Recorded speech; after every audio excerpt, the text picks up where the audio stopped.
သူ့အိမ်မှာထမင်းချက်တာအမရတော့လေသူများအိမ်တည်ထမင်းလာချက်ဒီနေ့ကပေါ့နော်တကယ်ချင်းကသူ့အိမ်မှာထမင်းချက်တာအမရတော့လေသူများအိမ်တည်ထမင်းလာချက်ကြမယ်နော်တကယ်ချင်းဒီချလိုက်ပါသူအိမ်မှာချက်မဝလို့တဲ့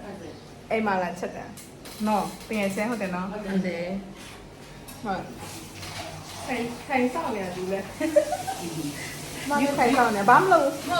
ဘာမှမလုပ်ခိုင်ဘာမှမလုပ်ခိုင်အခုဒီကချက်ပြီးတော့ပါပြီကြာရောခေရချက်ပြီးတော့ပြီ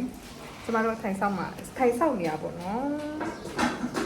ဖျားเจ้าပြန်လာရင်တဲ့အစင်းတင်းစားလိုက်ရုံပဲတဲ့အခုကခိုင်ဆောင်နေခိုင်ဆောင်နေ